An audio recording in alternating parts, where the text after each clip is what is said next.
विपक्ष जिसमें मुख्य तौर पर कांग्रेस दल भी शामिल है, कांग्रेस और उनके साथियों को संविधान पे कम से कम बोलने का कोई नैतिक अधिकार नहीं है। क्यों नहीं है उसका कारण भी है। ये वही कांग्रेस है जिन्होंने सही मायनों में सन 75 में आपातकाल लगाकर संविधान की हत्या करने का काम किया। पनोरमा ग्रुप, जो सोचता है वो करता है। आपके अपने सपनों का आशियाना। नमस्कार, आप देख रहे हैं सिटी पोस्ट लाइव और मैं हूं आपके साथ हर्षिता प्रताप सिंह। केंद्रीय मंत्री चिराग पासवान कल रात पटना पहुंचे और यहां आते आते ही उन्होंने विपक्ष को जमकर सुनाया।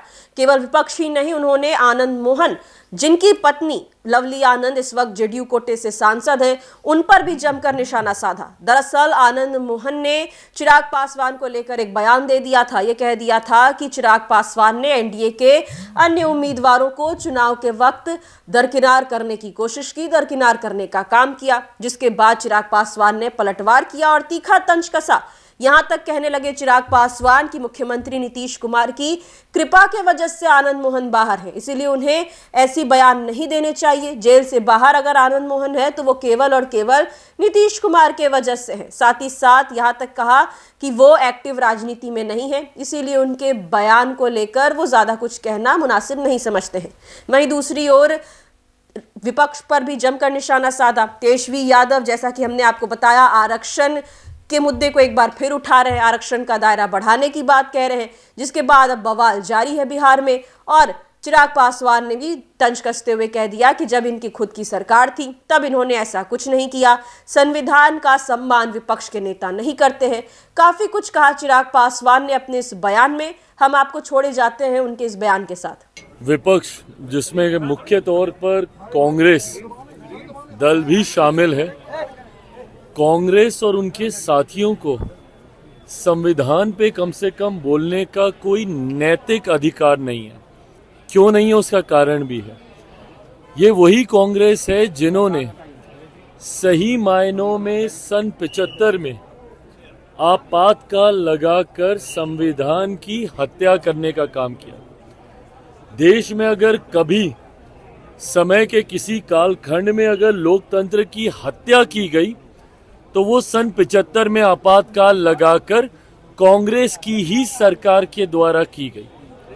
दूसरा कारण, आज जब मेरे प्रधानमंत्री आदरणीय नरेंद्र मोदी जी ने जिस तरीके से बाबा साहेब को सम्मान देने का काम किया, उनसे जुड़े हुए जितने भी स्थल थे जहां उन्होंने शिक्षा हासिल की, लंदन में हो या जहां उन्होंने नागपुर में दीक्षा हासिल की, वो दीक्षा भूमि हो, या महाराष्ट्र मुंबई में चैत्य भूमि हो, या दिल्ली में जहां वो रहते थे वो हो, या मऊ में जहां उनका जन्म हुआ हो, इन सारे स्थलों को जिस तरीके से विकसित कर उन्हें पंच तीर्थ के तौर पर प्रधानमंत्री जी ने विकसित कर बाबा साहेब को सम्मान देने का काम किया, उसके बाद कांग्रेस और उनके घटक दलों को डॉक्टर बाबा साहेब भीमराव अंबेडकर जी की याद आई।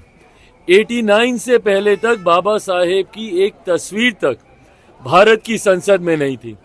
जिन्होंने संविधान बनाया, जिस संविधान की प्रतिलिपि आज की तारीख में कांग्रेस के नेता और उनके तमाम घटक दल के साथी हाथ में लेकर घूमने का काम करते हैं, उसी संविधान के निर्माता की एक तस्वीर तक भारत की संसद में नहीं थी, जबकि कांग्रेस के तमाम बड़े नेताओं की और उसमें से एक ही परिवार के 3-3 नेताओं की तस्वीरें भारत की संसद के सेंट्रल हॉल में लगी हुई थी।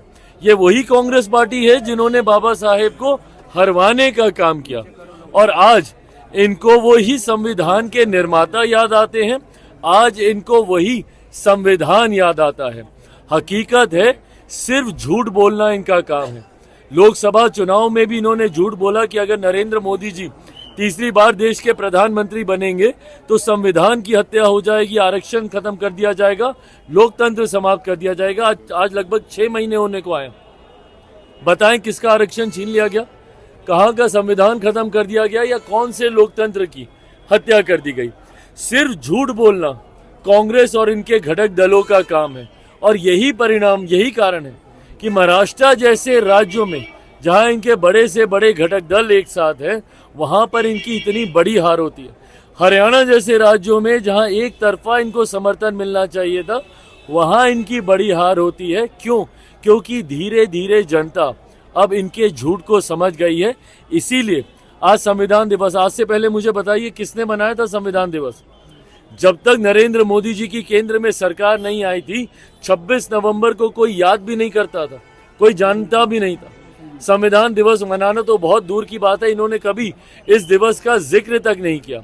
आज जब मेरे प्रधानमंत्री जी के नेतृत्व में बार बार इस संकल्प को दोहराया जाता है कि देश चलेगा तो सिर्फ संविधान के आधार पर, उस बात से विपक्ष और कांग्रेस के नेता, राजद के नेता बौखलाते हैं, घबराते हैं। आरक्षण को बढ़ाने के लिए आनंद मोहन ने कहा है कि चिराग पासवान ने एनडीए के उम्मीदवारों को ही दरकिनार किया, हम लोग के उम्मीदवार के पास आए तक नहीं चुनाव के प्रचार के लिए।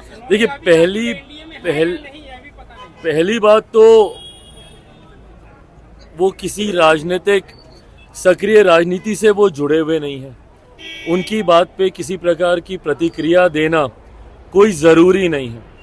पर हाँ, उनके परिवार के कई सदस्य सक्रिय राजनीति में हैं और वो ऐसे घटक दल में हैं जो हम लोग के गठबंधन का हिस्सा है। ऐसे में सुझाव बस इतना देंगे, जिनका आप जिक्र कर रहे हैं वो हमारे मुख्यमंत्री जी की कृपा पर जेल से वो बाहर आए हैं और किस संगीन आरोप में वो जेल के अंदर थे। ऐसे में पुनः उसी समाज से आने वाले लोगों पर, जिस समाज के ऊपर उनके ऊपर आरोप लगे थे, पुनः उसी समाज के लोगों पर जब वो एक उंगली उठा रहे हैं कि उन्होंने किसका साथ दिया, नहीं दिया, मैं बस उनको इतना सुझाव दूंगा कि वो खुद एक राजनीतिक परिवार से आते हैं, भले खुद सक्रिय राजनीति में नहीं हो, पर उनके परिवार के सदस्यों को आगे भी चुनाव लड़ना है, सब करना है। ऐसे नाम लेकर पासवानों के ऊपर इस तरीके से उंगली उठाना, पासवान समाज के ऊपर इस तरीके से उंगली उठाना, मुझे नहीं लगता कि गठबंधन में, क्योंकि उनके परिवार के सदस्य हैं, ये उचित है। बाकी उन्होंने जो कहा नहीं कहा, जैसा मैंने कहा वो सक्रिय राजनीति में नहीं है, तो उनके जवाब देना कोई जरूरी नहीं। को लेकर के तेजस्वी यादव कह रहे हैं 85% जो है वो देना चाहिए, एक बिल लाना चाहिए विधानसभा में जिसको हम लोग सब पास कर दें आरक्षण को। मेरी समझ में नहीं आता कि जब ये लोग सरकार में होते हैं, ये सारी सोच इनकी जहन में तब क्यों नहीं आती है? ये तमाम चीजें विपक्ष में जाने के बाद इनके संज्ञान में क्यों आने लगती है? आज जब ये सारी बातें बोलते हैं, कुछ दिनों पहले मेरे प्रधानमंत्री का स्वागत करते हुए बोल रहे थे कि अच्छा होता अगर वो विशेष राज्य का दर्जा लेकर आते, तो भैया आप थे नहीं क्या केंद्र?